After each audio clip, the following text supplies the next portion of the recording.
El mundo parece estar viendo una guerra del siglo XX. Daría la impresión de que es una película sobre la Segunda Guerra Mundial.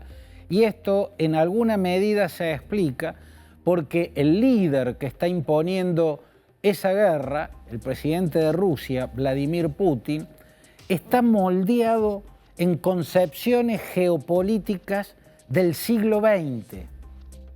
Es como si la cabeza de Vladimir Putin, un hombre muy inteligente, un hombre muy modernizador en el terreno de los armamentos, por ejemplo, no se ha adaptado al siglo XXI en una serie de aspectos claves, como por ejemplo la lucha por el liderazgo mundial en el siglo XXI.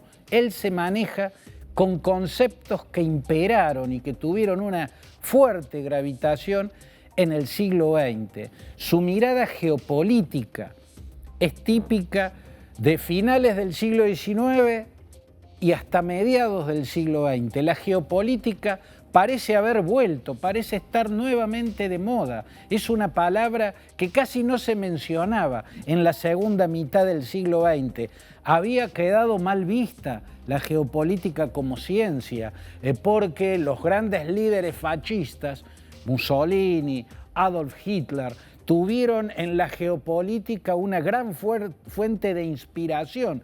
Parecían guiarse siempre por teorías geopolíticas, por proyectos geopolíticos. Entonces, la geopolítica, una ciencia sin duda importantísima, había quedado como manchada por la política y por la historia trágica de las guerras mundiales, ¿no?, en el siglo XX. Por eso, en las últimas décadas del siglo XX, poco se hablaba de geopolítica. Y ahora el término vuelve a aparecer. ¿Por qué? Desde mi punto de vista, en alguna medida porque el líder de Rusia tiene su visión del mundo moldeada por la geopolítica de la primera mitad del siglo XX. Y en ese punto no ha entrado adecuadamente al siglo XXI. Por eso los términos en los que se plantea la conquista del liderazgo por parte de una potencia suenan antiguos y se manejan con métodos antiguos y catastróficos también. La geopolítica es una ciencia que va a nacer como tal en el siglo XIX. Johan Kielen, un geógrafo sueco de la Universidad de Uppsala, fue quien acuñó el término geopolítica. Ya Friedrich Ratzel, un gran geógrafo alemán, de algún modo el padre de la geografía política, porque fue el padre de la geografía con una mirada humana, la geografía desde lo humano, no solamente la cuestión meramente topográfica, no solamente una cuestión de mapas, sino el hombre, la sociedad en el mapa. En esto el antecesor ya viene de tiempos remotos, ¿no? Hipodamo de Mileto, de la antigua Grecia, el diseñador de las dársenas del Pireo en la polis ateniense. Pero bueno, volviendo al siglo XIX y principios del siglo XX, Friedrich Ratzel, este geógrafo alemán, fue un hombre clave creando la geografía política. Específicamente la geopolítica, el término viene de Kielen, este geógrafo de la Universidad Sueca de Uppsala. Pero después hubo dos grandes geógrafos o geopolíticos cuyas miradas fueron determinantes. Una es un estratega naval norteamericano, Alfred Mahan, que fue quien de algún modo inspiró la construcción de una poderosa flota de los Estados Unidos y la ambición de conquistar los mares.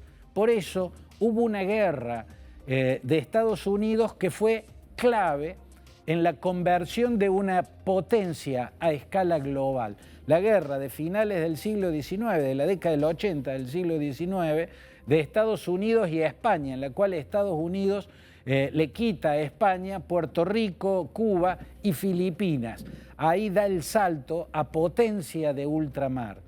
Alfred Mason fue uno de los inspiradores, de los que más planteaban la necesidad de conquistar los océanos, de dominar los mares, porque ahí estaba la clave. Por supuesto, el ejemplo en el que más se basaba, el más obvio, era el Imperio Británico, ¿no? Como insular que es, Gran Bretaña se lanzó a la conquista de los mares, porque además tuvo la revolución industrial y eso le dio una gigantesca necesidad de hacerse materias primas y en base también a esas realidades ser una isla y tener una gran cantidad de necesidad de insumos y materias primas tuvo que ver con la conquista, con la construcción de ese imperio de ultramar tan vasto, el que se lo llamaba el imperio donde nunca se pone el sol.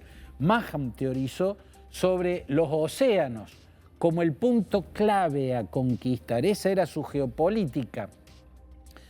Pero después vino la que más gravitación tuvo en el siglo XX.